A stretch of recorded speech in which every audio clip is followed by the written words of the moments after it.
नमस्कार दोस्तों, मैं कैलाश जाट, सूचना सहायक CMH ऑफिस राजसमंद। दोस्तों, कंप्यूटर पढ़ाते पढ़ाते मुझे अचानक से ऐसा लगा कि क्यों ना कंप्यूटर के कुछ इम्पोर्टेंट क्वेश्चन को हल करा जाए, जिससे क्या हो, आप भी यदि किसी तरह के कंपटीशन एग्जाम की तैयारी कर रहे हैं या फिर किसी गवर्नमेंट ऑफिस या प्राइवेट ऑफिस में जॉब कर रहे हो, तो आपको क्या होता है, कंप्यूटर में कार्य करते समय कुछ दिक्कतें आती हैं। उन दिक्कतों का सॉल्यूशन करने के लिए मैंने आज एक ऐसा वीडियो तैयार किया है जिसके अंदर मैं आपको 35 क्वेश्चन के सॉल्यूशन बताऊंगा, जो कि RSCET का एक पेपर है। ये पेपर 12 मई 2013 को हुआ था। उस समय RSCET की बैच को मैं कोचिंग करवा रहा था और कोचिंग करवाते समय ही मैंने भी अपना IA का एग्जाम दिया था। और मैंने ये चीज नोट की थी कि मेरे IA के एग्जाम के अंदर RSCET के जो बुक्स थी उसके अंदर से इम्पोर्टेंट क्वेश्चन IA के एग्जाम में भी आए थे। इसलिए मैं किसी भी तरह के कंपटीशन एग्जाम के लिए कुछ महत्वपूर्ण क्वेश्चन आज आपको बताने वाला हूं। RSCET का एक पेपर जो कि 12 मई 2013 को हुआ था, वह पूरा पेपर मैं आपको सोल्व कराऊंगा विथ एग्जाम्पल। दोस्तों, वीडियो में आप आखिरी तक बने रहिए। यदि आपको भी इन क्वेश्चन का जवाब पहले से आते हैं तो आप कमेंट बॉक्स में जरूर आंसर दे सकते हैं। तो चलिए शुरू करते हैं। 12 मई 2013 को जो RSCET का पेपर हुआ था उसके अंदर जो 35 क्वेश्चन आए थे उनको अपन सोल्व करेंगे, जिससे हम जो कंपटीशन एग्जाम देते हैं उसके अंदर किस तरह से कंप्यूटर के क्वेश्चन आते हैं वो आसानी से पता चल जाएगा। और यदि आप RSCET का पेपर देने वाले हैं तो आपके लिए ये बहुत ही महत्वपूर्ण है, क्योंकि RSCET की जो भी पेपर होते हैं उसके अंदर पुराने पेपर में से भी कुछ क्वेश्चन दिए जाते हैं। चलिए सोल्व करते हैं आज का पेपर। RSCET एग्जाम पेपर 12 मई 2013। इस पेपर को करने का 1 घंटे का समय होता है हमारे पास, और ये टोटल 70 मार्क का होता है, यानी कि 35 क्वेश्चन हमारे पास उपलब्ध है और टोटल मार्क्स है 70, यानी कि प्रत्येक क्वेश्चन है अपना 2 मार्क्स का। ओके, चलिए शुरू करते हैं। फर्स्ट क्वेश्चन अपने सामने है, URL का विस्तृत रूप क्या है, यानी कि URL की फुल फॉर्म क्या है। Uniform resource locator. ये क्या है, ये एक तरह का एड्रेस है जो किसी भी वेबसाइट को ढूंढने में हमारी मदद करता है। ठीक है, यहाँ पर कंफ्यूजन के लिए एक और ऑप्शन दे रखा है, यूनिफॉर्म रिसोर्स लोकेशन, लेकिन आपने को ध्यान रखना यूनिफॉर्म रिसोर्स लोकेटर यानी कि सर्च करना। यूनिफॉर्म रिसोर्स लोकेटर किसी भी तरह के एड्रेस को ढूंढने के लिए काम आता है। ठीक है, तो ये आपके हो गए 2 नंबर पक्के। नेक्स्ट क्वेश्चन है अपने पास, निम्न में से कौन सा एक एप्लीकेशन सॉफ्टवेयर है। क्या है एप्लीकेशन सॉफ्टवेयर क्या होता है, जैसे अपने सामने ये जो स्क्रीन आती है ये है विंडोज की स्क्रीन है, MS DOS भी होता है, लाइनेक्स भी होता है। ये जो भी स्क्रीन चलती हैं जो कि कंप्यूटर को चलाने के लिए यूज होती हैं, उससे हम क्या कहते हैं, सिस्टम सॉफ्टवेयर। लेकिन कंप्यूटर की जो स्क्रीन आने के बाद कोई भी ये जो सॉफ्टवेयर हम चलाते हैं इन्हें हम क्या कहते हैं, एप्लीकेशन सॉफ्टवेयर, जिसके अंदर हम लोग कार्य करते हैं, जैसे कि MS वर्ड।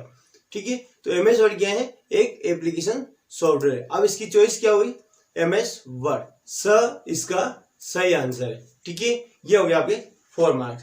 अपने को क्वेश्चन को फटाफट सोल्व करना है। मैं आपको 1 घंटे से भी कम समय में विथ एग्जाम्पल ये पेपर सोल्व करके बता दूंगा। ओके, चलिए तीसरा क्वेश्चन लेते हैं। आप भी अपना माइंड लगा लीजिए, इस क्वेश्चन का आंसर क्या है। माइक्रो प्रोसेसर के मुख्य भाग क्या है। माइक्रो प्रोसेसर छोटा सा एक प्रोसेसर जो कंप्यूटर के CPU के अंदर लगता है, उस प्रोसेसर के मुख्य भाग क्या है, मतलब प्रोसेसिंग के लिए किस किस चीज का यूज होता है। तो उसका पहला भाग क्या है, कंट्रोल यूनिट भी इसका सही आंसर है, और अर्थमेटिकल एंड लॉजिकल यूनिट भी इसका सही आंसर है। अर्थमेटिकल एंड लॉजिकल यूनिट जिसे अपन क्या कहते हैं, ALU, arithmetical and logical unit. Control unit को अपन कंप्यूटर में क्या बोलते हैं, शॉर्ट रूप में C और U, कंट्रोल यूनिट। ओके, ये चीज मैंने आपको पुराने वीडियो में बता रखी है, अगर आपने नहीं देखे तो देख लेना, इसका विस्तार रूप से बता रखा है। अगर ये दोनों जवाब सही है तो इसका सही आंसर क्या होगा, स। क्या होगा? स इसका क्या है? अ तथा ब दोनों ही इसका सही है। तो अपने को ये क्रॉस कर लेना है, ये इसका आंसर नहीं है। ओके, इसका सही आंसर क्या है? स। चले, ठीक है, आगे बढ़ते हैं। Question number 4। क्वेश्चन नंबर 4 आपको दिखाई दे रहा है। इसके अंदर क्या है? ब्लू रे डिस्क की धारक क्षमता के विस्तार की सीमा क्या है? इसका मतलब क्या है? हिंदी इतनी मुश्किल है कि इंग्लिश से भी मुश्किल हिंदी लगती है, फिर भी अपन को क्या समझना है। कंप्यूटर के अंदर जो इंग्लिश होती है ना, वो हिंदी से थोड़ी सिंपल होती है। अपन सोचते हैं कंप्यूटर के अंदर इंग्लिश है मुश्किल लगती है, लेकिन नहीं, कंप्यूटर की जो इंग्लिश है ना, वो कंप्यूटर की हिंदी से भी इजी है। ठीक है, चलिए अपन देखते हैं क्वेश्चन। क्वेश्चन क्या है? ब्लू रे डिस्क, ये एक तरह की डिस्क होती है कि धारक क्षमता मतलब स्टोरेज कैपेसिटी क्या होती है? स्टोरेज कैपेसिटी के विस्तार की सीमा क्या, मतलब ब्लू रे डिस्क की स्टोरेज कैपेसिटी कितनी हो सकती है, मैक्सिमम स्टोरेज कैपेसिटी क्या है। ओके, क्वेश्चन आपको समझ में आ गया। अब इसका आंसर क्या है? क्या है? 25 GB से 50 GB तक इसकी स्टोरेज कैपेसिटी होती है। ओके, अब आया क्वेश्चन नंबर 5। चलिए देखते हैं इसका जवाब क्या है। .gov सुना? .gov.edu .mil, मतलब आप जब भी कोई वेबसाइट लिखते हैं, देखिए मैं आपको यहाँ पे एक वेबसाइट का नाम लिख के बताता हूँ। जैसे मैंने लिखा www.google.com। अब यहाँ पे जो ये मैंने कॉम लिखा ना, ये क्या है? कॉमर्शियल। क्या है? कॉमर्शियल। ये वेबसाइट क्या होगी? कॉमर्शियल हो गया, मतलब व्यावसायिक वेबसाइट होगी। यहां पर अगर मैं लिखता www.rajswasth.gov.in, तो ये GOV जो है ना, वो क्या हो गया? गवर्नमेंट के लिए हो गया। ये क्या? गवर्नमेंट की वेबसाइट है। इनका मतलब क्या हुआ? इंडिया। क्या हुआ? इंडिया। ओके, अब एक चीज होता है EDU। EDU का मतलब क्या हुआ? एजुकेशन वेबसाइट है। क्या है? Education website. यहाँ पे देखो, यही GOV मतलब government, EDU education, MIL military, .net internet से संबंधित जितनी भी वेबसाइट आती है उसके लिए काम आता है। ओके, ये एक्सटेंशन है। क्या है? वेबसाइट के एक्सटेंशन है। ओके, को कहा जाता है, क्या कहा जाता है? Top level domain. क्या कहा जाता है? Top level domain. ठीक है, चलिए आगे बढ़ते हैं। डिस्क क्लीनअप यूटिलिटी का उपयोग किया है, मतलब डिस्क क्लीनअप मोबाइल में होता है। मोबाइल के अंदर जब आपकी मेमोरी फुल हो जाती है, तब आपको क्या होता है? एक डिस्क क्लीनअप जो आपके मोबाइल में इनबिल्ट होता है, उस पर जाके आप अपने मोबाइल में से अननेसेसरी फाइलों को क्लियर कर सकते हैं। उसी तरह से कंप्यूटर के अंदर जब यहाँ पे आप टाइप करेंगे डिस्क क्लीनअप, ये देखिए एक ऐप है। इससे क्या होगा? जैसे आप इसको ओपन करेंगे, आपकी कंप्यूटर के अंदर C ड्राइव हो, D ड्राइव हो, E ड्राइव हो या F ड्राइव हो, जो भी ड्राइव आपके कंप्यूटर के अंदर है, उसमें से अननेसेसरी जो भी आपके काम की नहीं है, यानी कि ऐसी फाइल जो आपके काम की नहीं है, इंटरनेट से ऑटोमेटिकली डाउनलोड हो जाती है, उसको ये क्लीन अप कर देता है। ठीक है, तो इसका सही आंसर क्या हुआ? व्यर्थ की फाइलों को कंप्यूटर से हटाने के लिए यूज होता है। ठीक है, डिस्क क्लीनअप। ओके, ठीक है, चलिए अगला क्वेश्चन क्या है? कंप्यूटर की किस मेमोरी को रैम से अक्सर प्रयोग की जाने वाली सूचना को संग्रह करने में यूज किया जाता है? यानी कि क्या हुआ? जैसे अपना ये मॉनिटर, क्या है? मॉनिटर। ओके, और अपन ने क्या किया? हार्ड डिस्क से कोई भी फाइल उठाकर हम यहाँ पर शो कर रहे हैं, लेकिन क्या हुआ? बीच में ये जो है रैम, उसके अंदर भी एक कैच मेमोरी होती है। क्या होती है? कैच मेमोरी होती है। ये क्या करती है? हमारी फाइलों को अपने पास रखकर उसकी एक कॉपी हमें कंप्यूटर पर दिखाने के लिए देती है। लेकिन जब भी हमें नेक्स्ट बार अपनी फाइल को खोलने की जरूरत पड़े, तो क्या होता है? ये कंप्यूटर डायरेक्ट वहां से हार्ड डिस्क से उस फाइल को नहीं उठाता है, बल्कि हमें कैच मेमोरी से फाइल दे देता है, जिससे हमारे कंप्यूटर की स्पीड बढ़ जाती है।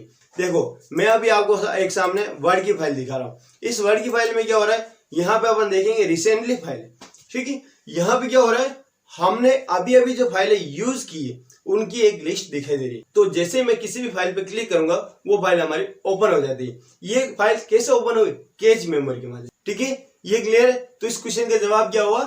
Cache memory. क्या हुआ? Cache memory. अगला क्वेश्चन है, निम्न मेमोरी में से किसकी प्रकृति विघटित प्रकार की है? विघटित, निम्न में से ये जो मेमोरी है इनमें से किस प्रकार की जो मेमोरी है उसकी जो प्रकृति है, मतलब उसका जो नेचर है वो विघटित, मतलब उसमें से डाटा हटता रहता है, वो होती है रैम। क्या होती है? रैम। रैम के अंदर क्या होता है, हम जो भी डाटा रखते हैं वो जैसे कंप्यूटर बंद हुआ क्लियर हो जाता है। ओके, क्या हो जाता है? क्लियर हो जाता है।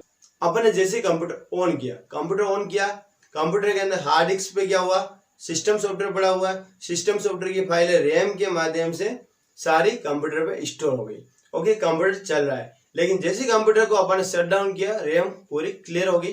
फिर से हमने कंप्यूटर का बटन ऑन किया, हार्ड डिस्क से सिस्टम सॉफ्टवेयर की फाइलें रैम के माध्यम से डेस्कटॉप पे दिखाई देने लगी। ओके, तो रैम क्या है, तब तक ही डाटा रख सकती है जब तक कि कंप्यूटर ऑन है। कंप्यूटर का ऑफ होते ही उसके अंदर से जितने भी डाटा है वो क्लियर हो जाते हैं, इसलिए इसे क्या कहते हैं, विघटित प्रकार की मेमोरी माना जाता है। ओके, चलिए अगला क्वेश्चन देख लेते हैं। चलिए नेक्स्ट क्वेश्चन क्या है, नेक्स्ट क्वेश्चन है निम्नलिखित कथनों में से असत्य कथन है, इनमें से कौन सा ऐसा सेंटेंस है जो कि गलत है। चलिए पहला सेंटेंस क्या है, CRT कैथोड रे ट्यूब सबसे अधिक पतला मॉनिटर होता है। नहीं, कैथोड रे ट्यूब जो बड़े से मॉनिटर होते हैं वो होते हैं और वो पतले नहीं होते, ये कथन गलत है। ओके, अगला क्या है, डॉट मैट्रिक्स सर्वाधिक गति वाला प्रिंटर। डॉट मैट्रिक जो कि डॉट के माध्यम से अक्षरों को प्रिंट करता है, आपने कहीं कहीं प्रिंटर देखा होगा, वो होता है डॉट मैट्रिक प्रिंटर जो कि डॉट डॉट बनाते हुए प्रिंट करता है, वो सबसे स्लो होता है। ओके, तो इसको भी अपन अपना आंसर मान सकते हैं। अगला सेंटेंस क्या है, कैश मेमोरी मुख्य मेमोरी से धीमी होती नहीं, मुख्य मेमोरी होती उससे भी तेज होती है कैश मेमोरी, जो कि अभी मैंने पिछले क्वेश्चन में बताया था उसका आंसर। वो क्या करती है, हार्ड डिस्क से फाइलों को उठाकर एक कॉपी अपने पास रखती है और फिर उसको डिस्प्ले पे दिखाती है। जब भी हम अपनी फाइलों को सेव करते हैं उसकी एक कॉपी कैश मेमोरी रखती है और उसकी मेन फाइल को हार्ड डिस्क पर रखती है। हमें जब भी आवश्यकता पड़ती है तो कैश मेमोरी उस फाइल को तुरंत हमें उपलब्ध करवा देती है। ठीक है, तो ये भी गलत सेंटेंस है। ओके, फिर अगला है बार कोड रीडर एक इनपुट उपकरण है। यस, ये सही है, ये कथन सत्य है, तो अपना चॉइस के अंदर ये नहीं आना चाहिए। तो ABC ये तीनों कथन गलत हैं, तो अपना आंसर क्या हुआ, ABC, जिसके अंदर तीनों सेंटेंस गलत है। ओके, नेक्स्ट क्वेश्चन क्या है, डेटा आवश्यकताओं का अनुमान करते हुए हार्ड डिस्क के निष्पादन में सुधार करता है। ठीक है, डाटा की जब आवश्यकता होती है उसका अनुमान करते हुए हार्ड डिस्क के जो निष्पादन है उसको सही करने में जो प्रोग्राम यूज होता है उसे क्या कहते हैं, डिस्क कैशिंग। आगे चलते हैं अपन क्वेश्चन नंबर 11, इनमें से कौन से कैरेक्टर का प्रयोग फोल्डर अथवा फाइल का नाम करते समय नहीं किया जाता। मतलब आप कभी भी अपनी फाइल सेव करते हैं, किसी भी फाइल को अपन सेव करते हैं तो उसमें इनमें से कौन सा कैरेक्टर यूज नहीं कर सकते, लेस देन ग्रेटर देन का यूज नहीं कर सकते हैं, कोलन का यूज नहीं कर सकते हैं, और ये क्या है, बैक स्लैश, इसका भी यूज नहीं कर सकते। देखो करके देख लेते हैं। हमने जैसे एक फोल्डर बनाया, इस फोल्डर में मैं ग्रेटर देन लगाऊंगा तो ये मना कर देगा, और यहाँ पे हमें कुछ ऑप्शन दिखाई दे रहे। देखो यहाँ पे ना तो हम बैक स्लैश लगा सकते हैं, स्लैश नहीं लगा सकते, कोलन नहीं लगा सकते हैं, स्टार मार्क, ये सारे ऑप्शन यहाँ पर दिखाई दे रहे हैं। आप आराम से देख सकते हैं, इनमें से कोई भी ऑप्शन अपन यूज नहीं कर सकते, जबकि क्वेश्चन के अंदर इतना ऑप्शन नहीं है। तो यहाँ पर क्या आंसर सही होगा, उपरोक्त सभी। ठीक है, आपको आते हैं क्वेश्चन, कोई बात नहीं, आप इसको देखते रहिए, वीडियो को देखते रहिए, कहीं न कहीं आपको लगेगा यार ये क्वेश्चन मेरे लिए नया हो सकता है, कोई भी कंपटीशन में आपके काम आ सकता है। अगला क्वेश्चन क्या है, निम्न में से कौन एक फाइल कंप्रेशन प्रोग्राम है। क्या है, फाइल कंप्रेस करना, मतलब फाइल की जो साइज बड़ी होती है उसको छोटी साइज में कंप्रेस करना है, वो कौन सा प्रोग्राम है। ओके, तो अपन इसको देखेंगे तो विंडोज डॉस विनजिप, ये क्या है, एक ऐसा सॉफ्टवेयर जो अपनी फाइल की साइज को कंप्रेस करता है, मतलब छोटी करता है। ओके, ध्यान रखना है, विनजिप। ओके, नेक्स्ट क्वेश्चन क्या है, विंडोज में एक पावर सेविंग की अवस्था है, मतलब पावर सेविंग जब अपन करना चाहते हैं अपने विंडोज के अंदर तो अपन निम्न में से कौन सा ऑप्शन सेलेक्ट करते हैं। ठीक है, तो ये आंसर तो आपको सबको आता है। यानी कि आप अपने कंप्यूटर पे काम करते करते यदि आपको लगा 5 मिनट मुझे दूसरा कोई काम आ गया है या कहीं जाके आना है तो आप चले भी गए ना तो भी आपका कंप्यूटर ऑटोमेटिक स्लीप मोड में चला जाता है। कहाँ चला जाता है? स्लीप मोड में, जो क्या करता है पावर सेविंग का यूज करता है, मतलब बिजली की बचत करता है। ओके, नेक्स्ट क्वेश्चन क्या है? एक फाइल जिसमें पूर्व निर्धारित सेटिंग का प्रयोग सामान्य प्रेजेंटेशन प्रस्तुतिकरण डॉक्यूमेंट के बनाने में किया जाता है कहलाता है। मतलब क्या समझे? आपने कोई भी फाइल खोल ली है लेकिन उसको खोलने के बाद जब भी आप कोई काम करना चाहते हैं तो पहले से सेट कुछ प्रेजेंटेशन है जिनका आप यूज कर सकते हैं, उन्हें हम क्या कहते हैं?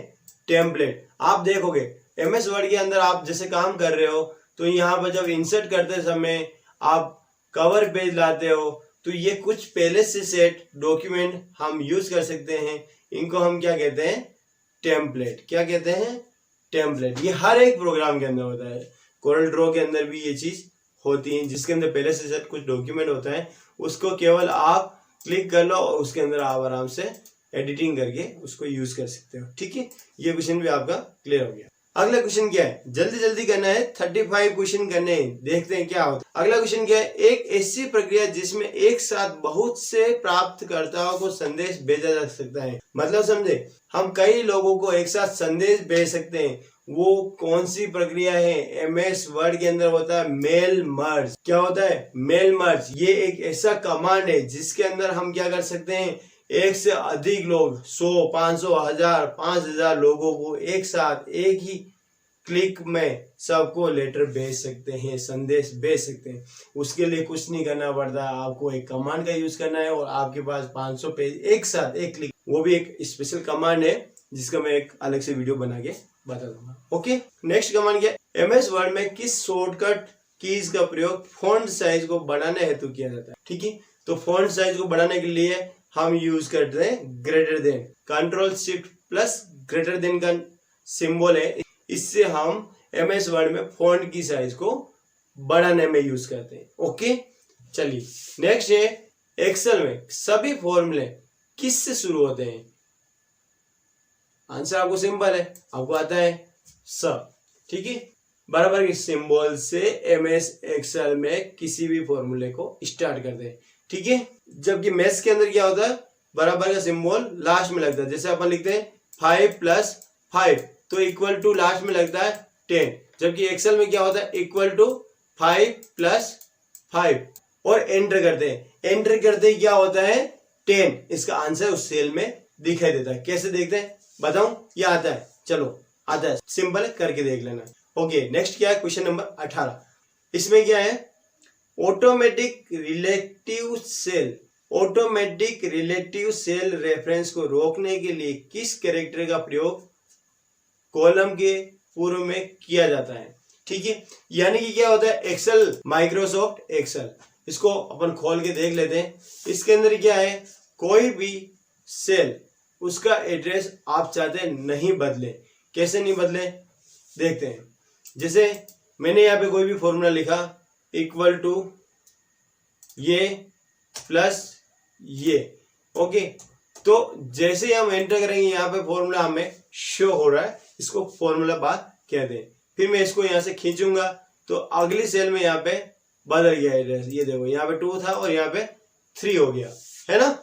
लेकिन अपन चाहते हैं यहाँ पे 3 के बाद आगे नहीं बदले, तो अपन को क्या करना है? यहाँ पर 3 के आगे डॉलर का सिंबल लगाना है। डॉलर का सिंबल लगा दिया हमने 3 के आगे। अब क्या होगा? एंटर कर लिया और इसको जैसे अपन ने पकड़ के खींचा तो नेक्स्ट सेल के अंदर जब अपन फॉर्मूला देखेंगे तो देखो यहाँ पर F4 हो चुका, लेकिन यहाँ पे G3 ही है। अब आप लास्ट तक भी खींचोगे ना तो भी आपका एड्रेस में यहाँ पे G3 ही रहेगा। यानी कि किसी भी एड्रेस को आपको फ्रीज करना है तो उसके लिए आप क्या करते हैं? डॉलर का यूज करते हैं। ओके, ये आपका आंसर सही हो गया। नेक्स्ट क्या है? MS PowerPoint 2010 में रेडी टू यूज का तात्पर्य होता है। यानी कि MS PowerPoint के अंदर कुछ पहले से सेट टेम्पलेट होती हैं, उसको MS PowerPoint के अंदर क्या कहते हैं उसको अपन क्या कहते हैं, क्लिप आर्ट। क्या कहते हैं, क्लिप आर्ट। पावर पॉइंट के अंदर क्लिप आर्ट देखें, वर्ड के अंदर भी होता है। इस जगह आप गए, इंसर्ट के अंदर क्लिप आर्ट किया, क्लिप आर्ट में देखोगे आप तो यहाँ पे साइड में गो करते ये सारे क्लिप आर्ट आ जाते हैं। तो पावर पॉइंट में भी इस तरह से रेडी टू यूज के लिए जो चीजें यूज होती है उसे क्या कहते हैं, क्लिप आर्ट। ओके, ये भी आपको क्लियर हो गया। नेक्स्ट क्या है, MS पावर पॉइंट 2010 की फाइल का डिफॉल्ट एक्सटेंशन क्या होता है। एक्सटेंशन का मतलब क्या होता है, अब इसको भी समझने वाली बात है। होता है क्या है, अपनी एक हार्ड डिस्क होती है। क्या होती है, हार्ड डिस्क होती है। उसमें वर्ड की फाइल को रखने के लिए ये जगह बना रखी है। एक्सेल की फाइल हमारी यहाँ पे पड़ी रहेगी, पावर पॉइंट यहाँ पे पड़ा रहेगा, पावर पॉइंट की जितनी भी फाइलें हैं वो यहाँ होगी, फोटो जितने भी हमारे यहाँ होंगे, गाने यहाँ होंगे। यानी कि हार्ड डिस्क पे इस तरह से क्या है, कुछ स्पेशल जगह बना रखी है और प्रत्येक स्पेशल जगह को एक एक्सटेंशन दे रहेगा। जैसे पावर पॉइंट का होता है PPTX, ये लिखा हुआ है PPTX। ओके, इस तरह से एक्सेल की फाइलों का भी अलग एक्सटेंशन होता है, वर्ड की फाइलों का एक्सटेंशन अलग होता है। फोटो अगर आपने रख रखे तो उसका फोटो का एक्सटेंशन क्या होता है, JPG। गानों का क्या होता है, .mp3, है ना। ये कंप्यूटर ने क्या कर रखा है, डिसाइड कर रखा है, हार्ड डिस्क पे ट्रैक बना रखे हैं भाई हमारी फाइलें इस जगह जाके रहेगी और उसका एक्सटेंशन उन्होंने दे दिया। जैसे हम कोई वर्ड की फाइलें खोलेंगे, यानी कि वर्ड की फाइल के अंदर जब आप कभी Ctrl+O यानी कि ओपन कमांड का यूज करते हैं तो आपको केवल और केवल वर्ड की फाइलें ही यहाँ पे दिखाई देगी, ना कि एक्सेल की। ठीक है, और एक्सेल के अंदर जब आप Ctrl+O कमांड का यूज करेंगे तो आपको क्या दिखेगा, एक्सेल की फाइलें ही दिखाई देगी। यहाँ पर आपको कोई वर्ड की फाइल नहीं दिखाई देगी। ठीक है, ये एक कंप्यूटर के अंदर एक्सटेंशन देने का फायदा होता है। ओके, चलिए, अपने पास समय कम है, पेपर बहुत बड़ा है। अगला क्वेश्चन क्या है, वेब में एक साइट से दूसरी साइट पर जाने की प्रक्रिया कहलाती है।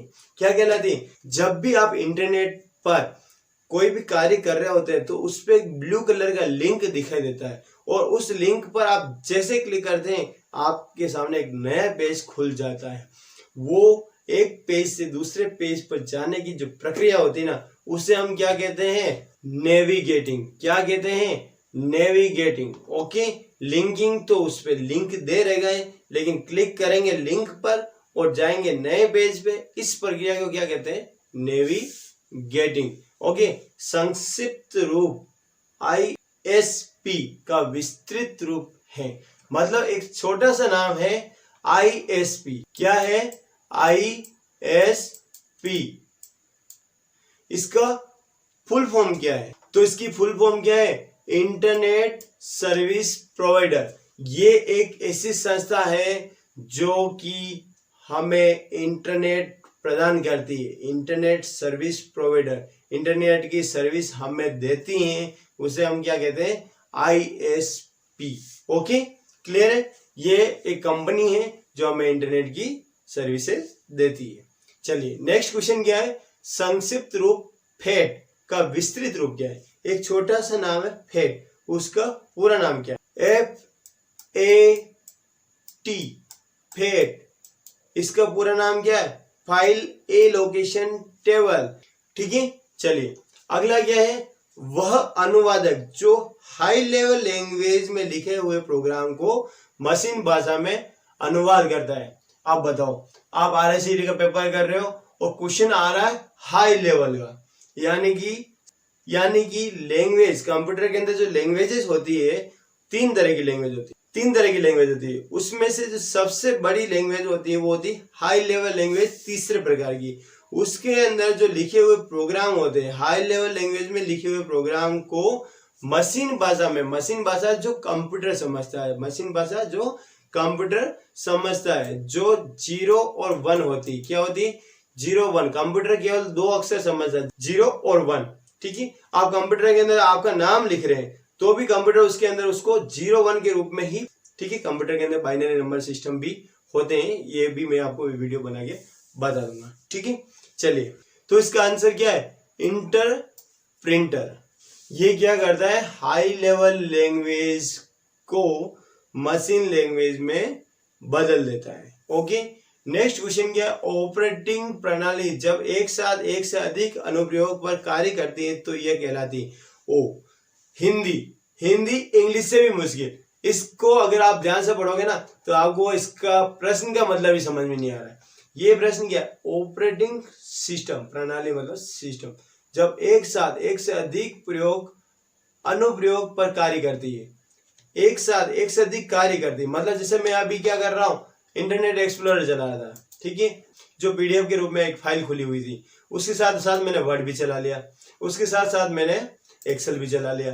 तो ये जितने भी कार्य मैंने एक साथ किए हैं ना, इससे अपन क्या कहते हैं, मल्टीटास्किंग। क्या कहते हैं, मल्टीटास्किंग। और मल्टीटास्किंग में सबसे ज्यादा मददगार क्या होता है, टास्क बार। ये क्या है, टास्क बार, जिस पर हम सारी फाइलें एक साथ खोल के रखते हैं और जब चाहे जिस फाइल को खोलना चाहे वो हम यहाँ से खोल सकते हैं।